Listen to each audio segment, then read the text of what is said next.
Let's get this show on the road, Martin. Let's do it. We're recording. Right. You don't want to record? Let's Fine. do it. Podcast over. Canceled. All right. We're through. I changed my mind. Let's do it. Yeah, actually, you got me on Google Maps right now because I want to know how far it is from like California to Hawaii. Yeah. So I'm going to put Hawaii in here. And let's just use San Francisco. It doesn't tell me the miles. It just gives me a flight. That's annoying. Really? Yeah. How about if I just Google it? Make it walking instead of flying. Oh, like scuba diving? Or diving? Yeah. Scuba diving. If you scuba dive all the way there. 2,336 miles. That's it's like ridiculously far. That's much farther than I internally thought of it as. I just never pictured it being because if I remember correctly, the distance across the U.S. is like 2,700 miles. Oh yeah, that's so it's way like farther than I thought. It's like another United States away, which is pretty crazy. But then again, we also have like Guam and the Solomon Islands and a bunch of other little tiny things that I wouldn't be able to find. Yeah, I just like spent time looking. We have a bunch of tiny little islands.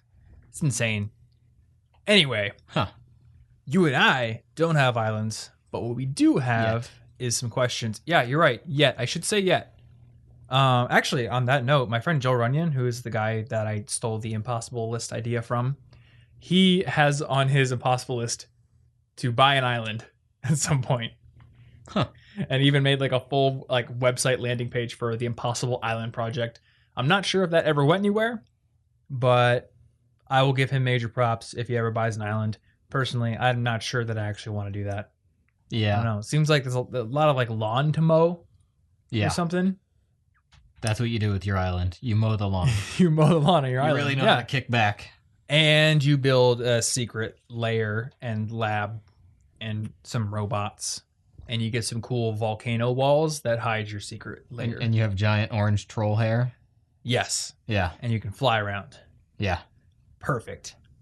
Well, actually, he was a pretty lame villain. But we have some lamer villains who sent us some questions this week. And we are down to the top 3 on this list that we've been going through. So get ready for the worst of the worst, Martin. I'm ready. I was born ready. So the first question comes from Gin Genie. Gin, the alcohol? I think so. Do they just drink gin? This is an X-Force. It's not a superpower. Person, so kind of like a mutant in the X-Men. Okay, so she's got this awesome power whereby she can create these seismic shockwaves equal to the amount of alcohol in her system, and she cries a lot. So she gets really sad and drunk. So and she's she just like things with earthquakes. Gets drunk and creates earthquakes by being drunk. Brilliant. Huh. I think like I'm a sad alcoholic because it's what I need to do to save this planet. I knew some people in college who really wanted to go work for Marvel, but if this is the job, like you got to come into work on Monday morning, they're like, oh my God, I have to make up like 16 more superheroes by the end of this week. Yeah. All right. This girl gets drunk and makes earthquakes. You know, honestly, this one's pretty interesting. I kind of want to see. You think so? I want to read something. X-Force Genie in it. number 116. I want to read it. Looks like you can. I wonder if that's part of Marvel Unlimited. I'm not sure, but I'm looking it up here on Comic Vine. You can probably see some screen caps from it if you really want to. I kind of want to. I kind of do. But we're going to get to this question. It's weird. So the question is, I'm a senior in high school. Whoa now. This is a little illegal. So Gin Genie is a senior in high school. And what she wants to know is, should I build a personal website now? Because I have a lot of achievements I could show off, but I'm not yet ready for the job market. Now, this is something that I actually got asked by another student pretty recently. And the short answer is, if it was me, I would build one in high school. Yes. Is it 100% necessary? I think it scales up to being much more necessary the closer you get to the job market. But what I do think is very necessary is that you go out and reserve your domain name as soon as you can. So if you can get like firstnamelastname.com, like if I could have gotten thomasfrank.com, I would have snapped that up in a heartbeat. Unfortunately, some German photographer had that before I was even like on the internet because he's older than me. What are you going to do? So I got thomasjfrank.com and you got mpbay.me. I got martinbay.me because martinbay.me.com was taken by a different German guy. What's up with these German guys stealing our names? Stealing our... Ugh, come on, man. What are you going to do? Look, if you're German, you stole my name. Fair play. Yeah. I can't really say anything to you. He's older than me. He had it first. Apparently, there are several well-known Thomas Franks. There's the Thomas Frank, who's the political writer, and he just published a book recently, and because of that, and because he has no Twitter, I keep getting tweets from angry people. Everybody who are thinks like, you're your the politics writer. are stupid. Like, don't you know that Hillary and this and blah, blah, blah. And I'm like, yo, look at my Twitter profile picture. Does this look like the man who writes political books? No. Yeah. But then there's that, and then there's a Danish football manager. Oh. Which I guess we would call soccer here, not to confuse people. But yeah, so I compete with those two people. And as a result, I have thomasjfrank.com. But as time goes on and as people get named, more and more similar names, there's going to be more and more people out there with your name, especially if your name happens to be Khaleesi, because that's apparently one of the most common names this year. Ooh. Which is dumb. Nerds. Bunch It's of not nerds. even a real name. Having kids. But yeah, I mean, it's up for grabs, and once it's taken unless it expires, and a smart person won't let their name domain expire because that's a very important domain. So if you're not going to build a website now, at least go out and get your domain. Now, in my personal website guide, I just have people grab their domain along with their hosting, and HostGator's the hosting company I use. You could do that. You could even use their own, their registration system. But personally, if I'm just going to go buy a domain name, I usually use Namecheap. And I use Namecheap because I like them better than GoDaddy. I've heard that Hover is also very good, but I haven't used Hover simply because I don't want to have a bunch of different sites where I have my domains. I want to have one place. I already have two. And if I weren't so lazy, I would consolidate them all into one. But yeah, I don't want to have three. Yeah. I have two because I would not like to have three. So do that. But I would also encourage you to look at the opportunities for having a website that don't relate specifically to getting a full-time job after college. Because remember, having a website is not just a way for recruiters and employers to look at your achievements. It's the home base and the ultimate representation online of what you're about, of your achievements, of the industry or the area of expertise you're aligned with, of your thoughts. If you have a blog, you can write what you can teach people, you can show off your work, have a portfolio, and that can help you win scholarships. So if you're in high school, you could use that to potentially win scholarships at college. You could use it to impress, maybe say you're applying to go on a study abroad trip, and it's a competitive application process to get into the program you want. If you've got an online presence representing what you're about, and you can show off your skills better than the next person, that just makes you more competitive. So I built my personal website when I was a sophomore, and I would have done it sooner had I known that it was a thing. I could have. I mean, I guess I knew I could do it, but I never thought to do it until I was a sophomore. But once I did it, and once I was able to put it on my resume and send it to people, and go to career fairs or networking events and show it off, yeah, it's been very, very helpful. So I would do it as soon as possible, but the first and foremost thing is get your domain. It's like $10 a year to keep, and it will be worth more than $10 a year to you going forward. Yeah, if somebody steals it later and you had the idea first, you're going to be real mad. I know, right? Like this one guy, he stole this idea I had. I was going to make a search engine and I was going to call it Google. Yeah. And then they took it. Oh no. And I had this other one. I was going to make what are you going to do? I was going to make it was going to be like a book, right? It was going to be like a yearbook. So there's all these spaces in it. So I was going to make Facebook, but then that was taken too. Man, you're real creative. I know. How do you come up with all these things? Well, I'm an idea man, Yeah, you're just an idea guy. I'm an idea guy. I have so many ideas, as if I could just get someone to, put up a lot of money and code everything and design everything, we could all be rich. Yeah. I'm just saying. Mm-hmm. Yep. On to our next lame hero. Oh my God, I have so many tabs open. I don't even know where it is. Your life is unfocused. I know, right? And it's because I'm researching 10 different topics at the same time, which I shouldn't be. That makes no sense. This also makes no sense, Martin. This is ice cream, and he can turn himself into any flavor of ice cream. But his name is I, like your eyes Yeah. scream. IYE So scream. do they make use of that part of the pun? Does he do anything with your eyes, or is that just Let's there see to here. make the name look more threatening? Guess what this guy can do? Go on, guess. If you guessed can turn himself into any flavor of ice cream, you'd be right. Yeah, he is assisted by an unstable molecular refrigeration system, and he can turn himself into ice cream. That's it? I don't see anything about eyes or screaming. So he just desperately wanted to sound scary, so he branded himself as I Scream. Yep. The pun is there to make him seem more scary, but really he's just...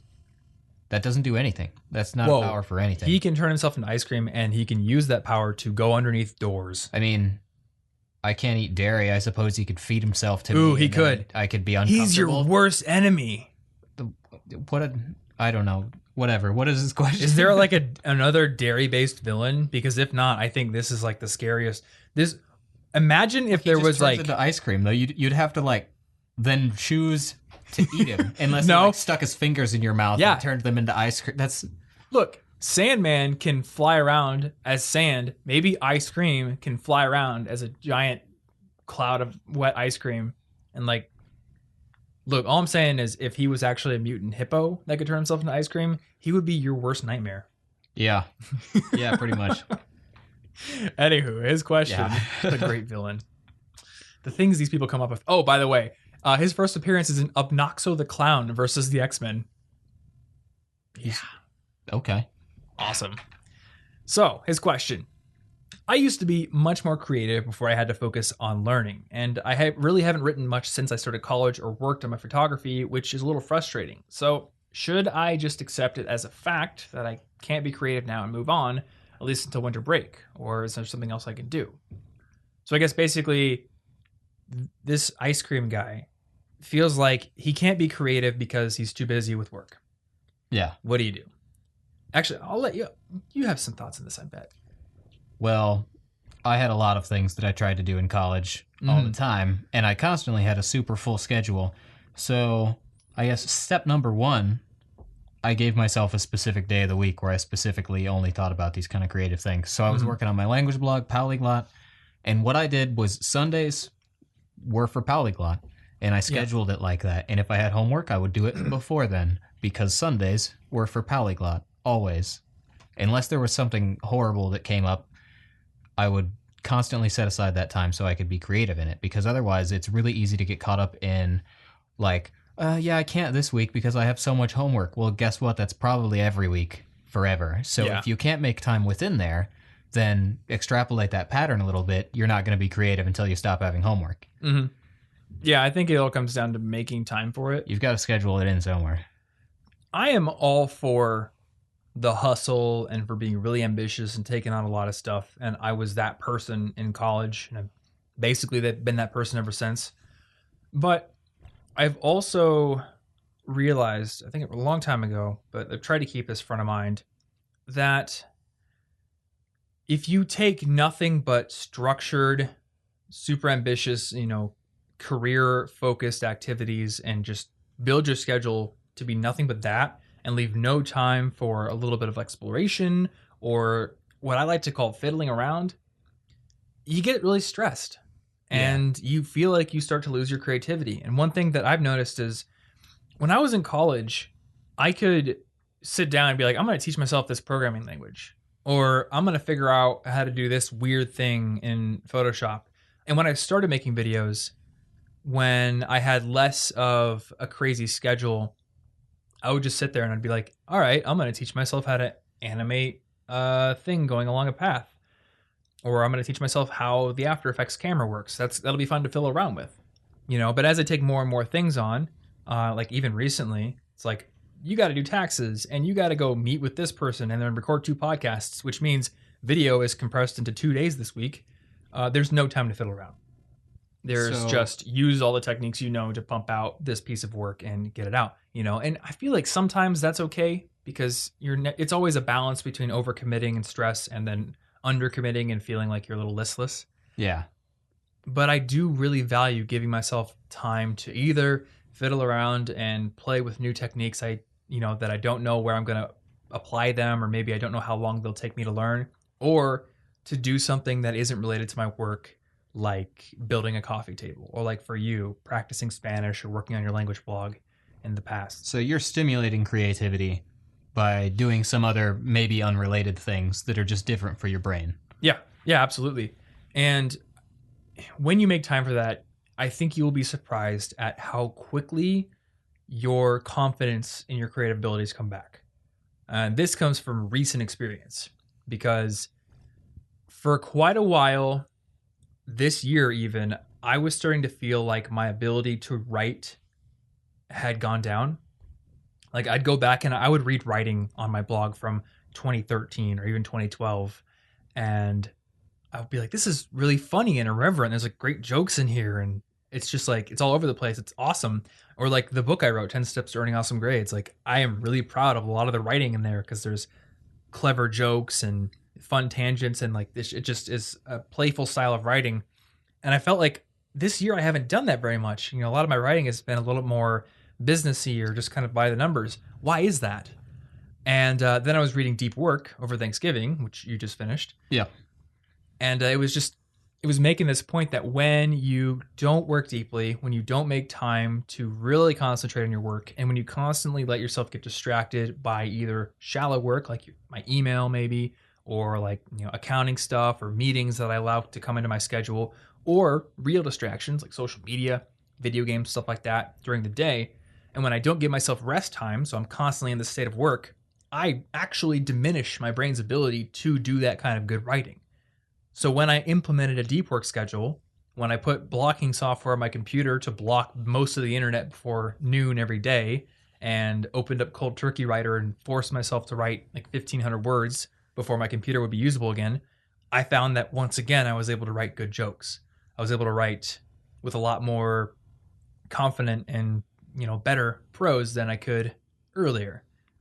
Yeah, because if you're filling your time with all this shallow stuff, this scheduling, you're constantly busy, but if you're not doing anything that stretches or challenges your brain, then you're going to stagnate. Yeah. And really, it doesn't matter what topic you're stretching or challenging your brain in. It will probably overall increase your ability to focus, even on completely unrelated things. Mm-hmm. But yeah, I don't think that people permanently lose their ability to be creative. I think that they let themselves fall into schedules and habits that don't support that kind of work and that don't support that kind of creativity. And then, because they've been mired in that for so long, they start to believe they can no longer do those things. And you know what? I think people do this in a lot of other areas of life too. I think a lot of the stuff that people reminisce about as a kid, you know, was so much more exploratory. I was so much more You could do it. cheerful and happy and willing to try new things as a kid, but now I'm not. Oh my God, what happened? I got old. It's like, no, you just let yourself fall into patterns, and now you're using, you know, your recent history to confirm a belief about yourself. But that's not necessarily true. You just have to do different things, and you'll find that your abilities will eventually catch up. In fact, I just got back into lifting regularly about 2 months ago, and I was lifting every single, not every day, but 3 days a week. And when I started, I noticed that I was much, much weaker than I had been in college. When I was in college, I eventually got up to where I could bench 300 pounds. I could squat 275, pretty good numbers. And then I came into the gym for the first time, and I was having trouble benching 185 even like 2 times. And I was like, oh my God, I just lost so much muscle mass. It's probably going to take me forever to get back to where I was. Well, it's only been 2 months, but I've already gotten back up to the point where I can bench 225 5 times, which is a huge improvement.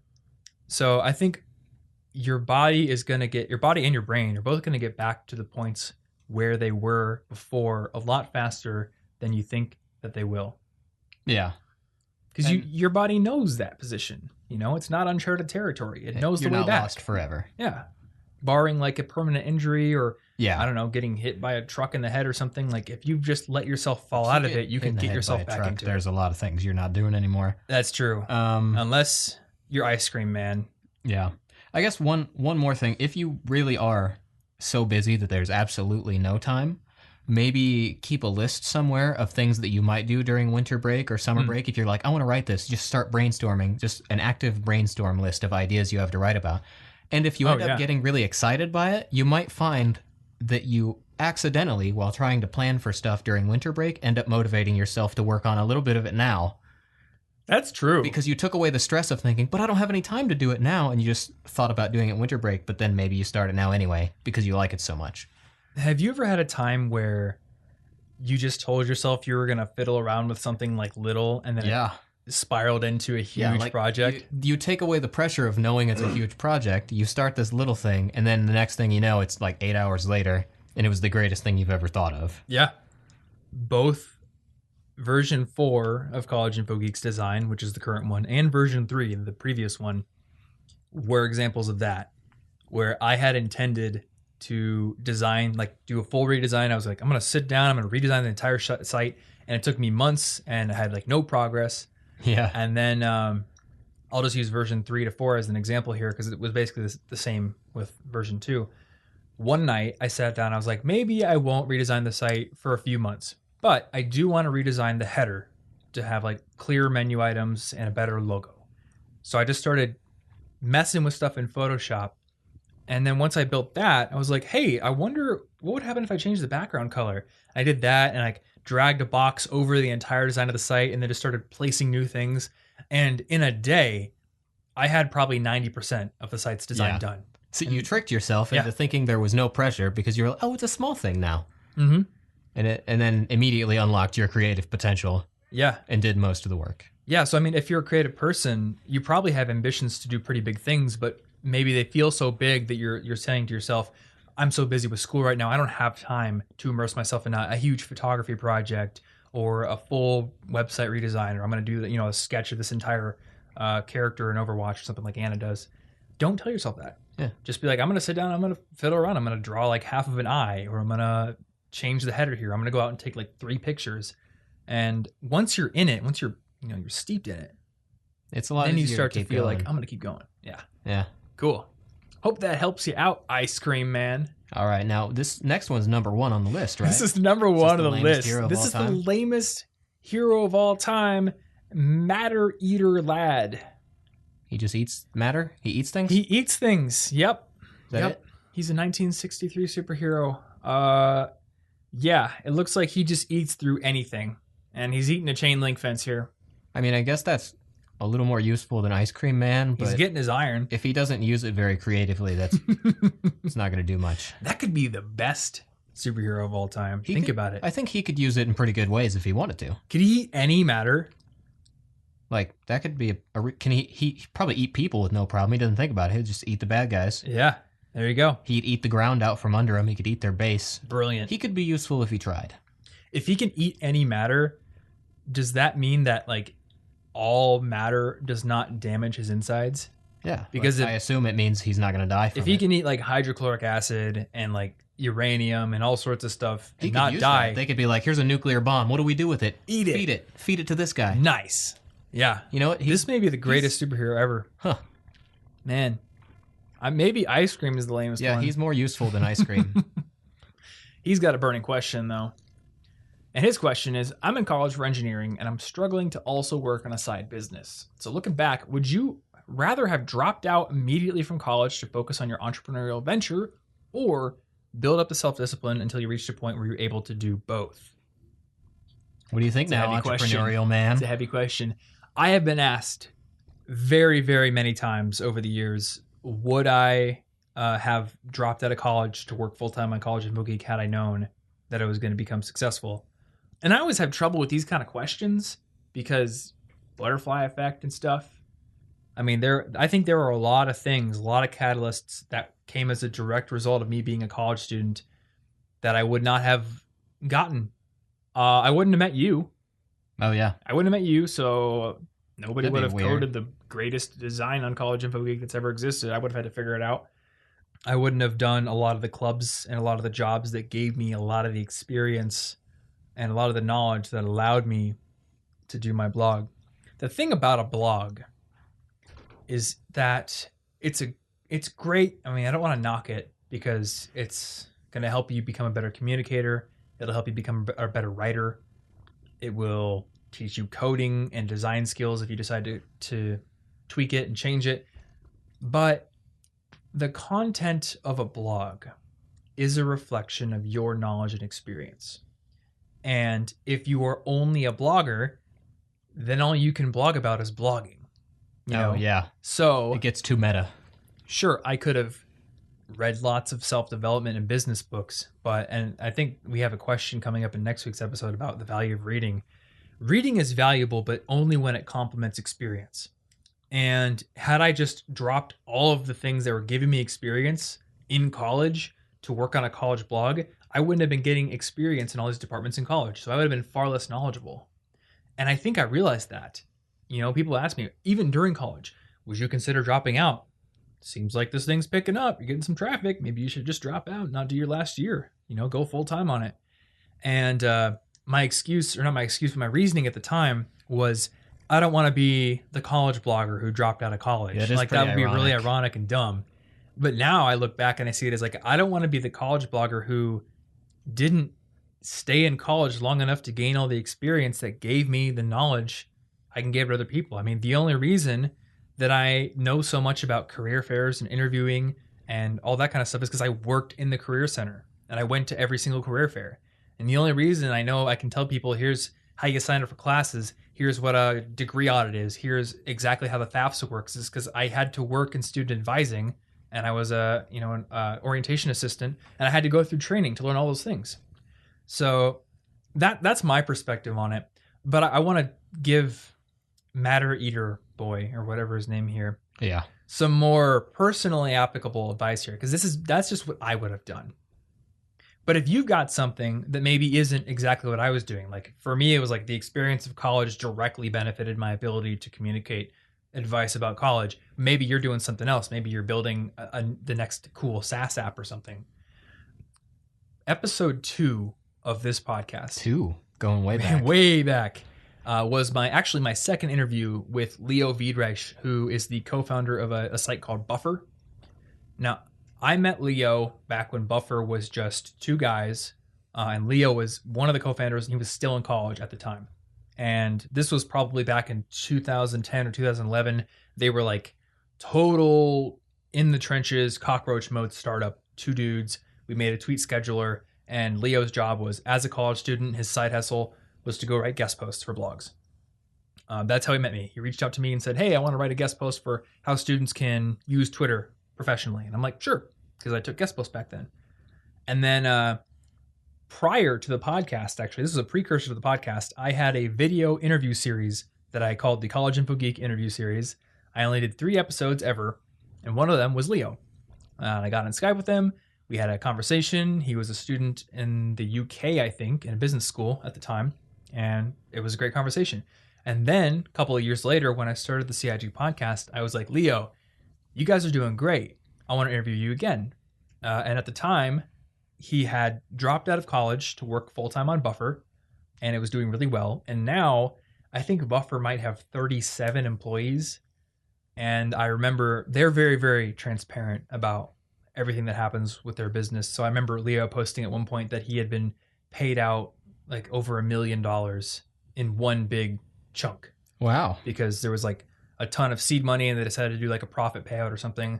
So yeah, Leo is like a success story, like a huge one, incredible. And it's been super cool to see him come up. But I remember asking him that in the interview, like, what would you do as obviously you dropped out of school, but what would you do if you dropped out to work in your entrepreneurial venture and it failed?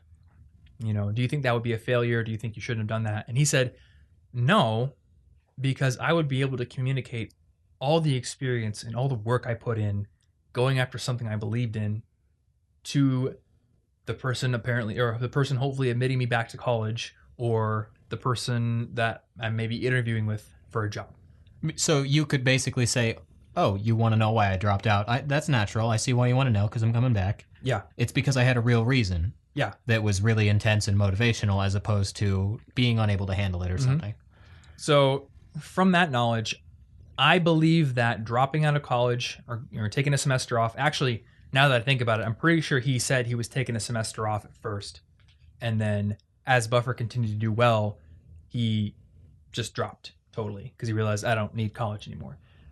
I think that is one of the least bad reasons to drop out of school or to take time off, because it is gonna give you so much experience as long as you put the work in. That being said, you have to have some sort of validation that this business idea is worth dropping another investment for. It's an opportunity cost, right? You know, if it's like yesterday you had the idea that you're gonna go develop a serum that turns people into ice cream people, Yeah. because that's a power that everyone wants, but you don't even have a chemistry degree and you don't even know where to get the ingredients. You just had the idea. Clearly, you should not drop out of college for that. Although if you had that idea and you're considering dropping out of college for that, why are you in college in the first place? It's pretty dumb. Ouch. Shots fired. But if you have a side hustle you've been working on, and maybe you got a couple of clients, or you got some profit coming in, or you won an award or something, like there's something there, you have some validation. Now this becomes an investment that has, if not a likely payoff, at least the possibility of a payoff in the future. And that becomes a much more important decision to make. So gauge the progress of your business. If it's not there yet, or if you have absolutely no runway and dropping out would put you in the street, then keep working on it in your spare time, you know, and work hard in it. It's going to take a lot of late nights. I've been there. But if there's nothing there, stay in school, you know? Yeah. Yeah, just like if you get to the point where it's starting to work and you're like, man, this business, I'm making money, but I could make a lot more money if I just had a few more days a week to work on it. Yeah. And at that point, well, obviously it's working. If more time's all you need, then that's when you make that decision. Mm-hmm. I did the middle option. When I was a junior, after my first semester, I quit being an RA, and I also quit my part-time job at the campus career center. So that first semester, I had worked both jobs and gone to school and worked on College Info Geek. And then I dropped it because I thought I needed full time to work on it. And you know what happened? Actually, that was one of the big failures. I got so little done on College Info Geek semester because I had no structure. So that's another thing to think about. Number one, there may be a way that you can decrease your involvement in school or maybe decrease your involvement in clubs if, again, the business is promising and there is actually work to do that is bringing in results that you could just increase to bring in more results. But also, when you're working on your own thing, you need structure. So the way I succeeded in this the next time I went full-time is I implemented a goal in Beeminder that would force me to publish a certain amount of content per week. And that's right around the time that basically every metric that you can use to measure the success of College Info Geek started to go up. So that's a little addendum there. But hopefully that helps, Matter Eater Boy, or whatever, or Matter Eater Lad. Yeah. We don't use the word lad It's very much fancier anymore. than boy. Or just older. I don't use lad too much. Yeah. Anyway, we got more questions coming next week, guys. But if you have a question of your own that you would like for us to answer on this podcast, you can go over to our community over at collegeinfogeek.com/community and create a thread there. Now, if you do that, other people can answer your question beforehand. We usually get at least a few responses on every single question, which is awesome. And that gets you even more feedback from a lot of smart people. Or you can tweet me questions at Tom Frankly on Twitter if they are short. So thank you so much for listening. You can find show notes for this particular episode over at cigpodcast.com/138. And we'll have links to several resources on the website, like the personal website building guide and some other career resources that we mentioned. So check it out. And you can also find links on that page to rate and review this podcast on iTunes if you'd like to support the show. That's all we got. So until next week, stay cute.